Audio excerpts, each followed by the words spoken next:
Karate Kid Legends is a brand new kung fu karate movie that's out in theaters right now. The film stars Jackie Chan and Ralph Macchio from previous Karate Kid movies. Also stars Ming-Na Wen, who, if you guys don't know, played Mulan and was also on Agents of S.H.I.E.L.D., so there is that. Ben Wang, Sadie Stanley, and Joshua Jackson fill out this cast. Pretty good cast all around, if I do say so. After he moves to New York with his mother, a young kung fu prodigy named Lee is struggling to fit in with his classmates. He's also struggling to let go of his past, and when he finds someone in need of his help, he decides to enlist in this big karate tournament, but his skills alone are not enough. So now he has to team up with Mr. Han, played by Jackie Chan, and Ralph Macchio's character Daniel LaRusso to create a new style where it takes karate and kung fu and combines it into something that he can use for the ultimate showdown. My voice still hasn't recovered, guys. I feel really bad here. I've been struggling with my voice all week.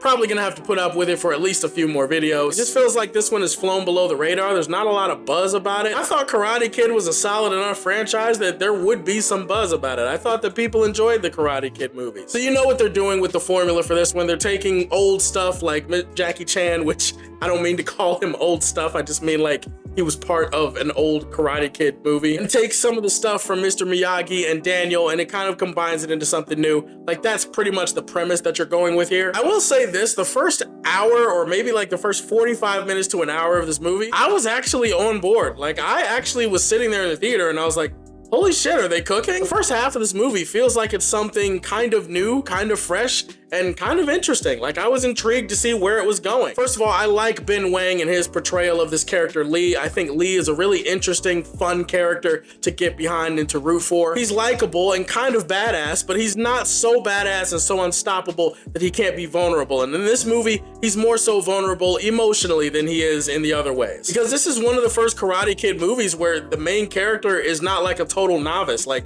he's been trained in Kung Fu. He knows how to handle himself. The first half of this movie involves him helping out this girl that he likes and her father who owes some people some stuff. Him like teaching her father like how to Kung Fu, like how to fight and stuff. Like that was the more interesting part of the movie. Also, Sadie Stanley was really good in this movie as the love interest. I like her character and I like the chemistry that she has with Lee. I really was invested in their romance in the first half of this movie. There's a lot of interesting techniques to make this movie feel a little bit more snappy, a little bit more breezy, a little bit more stylistic. The director here utilizes a lot of split screens and a lot of like comic panels and a lot of interesting ways. There's a lot of zoom outs and zoom ins and collapsing frames and, you know, shifting panels. Like I like the way that he utilized this movie visually. The soundtrack was pretty cool and it's a nice breezy ride. If I could describe this movie in one way, especially during the first half, it's breezy. Shout out to Ralph Macchio as Daniel LaRusso. He feels like the same character that you saw in the previous Karate Kid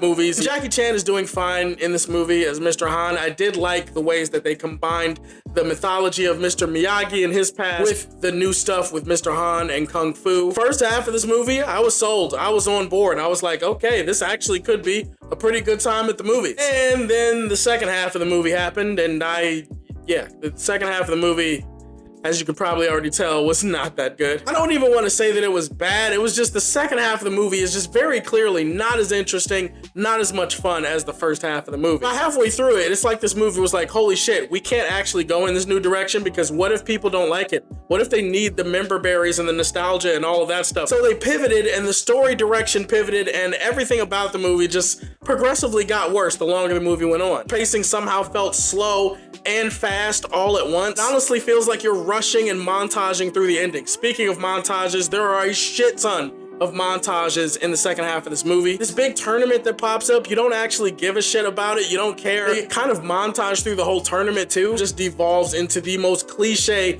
formulaic version of the story that they could tell. The bully in this movie is played by Aramis Knight. Aramis Knight, in my opinion, is not a very good actor. His character is just big bad psychotic bully because big bad psychotic bully. There's nothing of any real emotional significance or resonance in the second half of the movie, not like it was when it was building up for the first half of the movie. Stay tuned to the very end of the movie though. There is a fun little Cobra Kai Easter egg that I think people who like that show are going to really enjoy. In the end, Karate Kid is the ultimate mixed bag. The first half of the movie was really, really good. Second half of the movie, it kind of devolves into a boring, plotting mess of a movie. Nothing but montages and rushed pacing. It was kind of a mess, and unfortunately, I walked away not really being able to highly recommend this one. That said, Karate Kid was somewhat enjoyable. It was somewhat watchable. I'm gonna leave this one in the Daily Planet. If you want to wait for it to hit streaming, you can. Honestly, that's probably a solid decision all around. What did you think about the new Karate Kid movie? And what's your favorite Karate Kid thing? Is it the movies? Is it the Cobra Kai show? What's your favorite thing, Karate Kid? Put that in the comment section below. Please like and subscribe to the Superfan Show, and if you like what you see,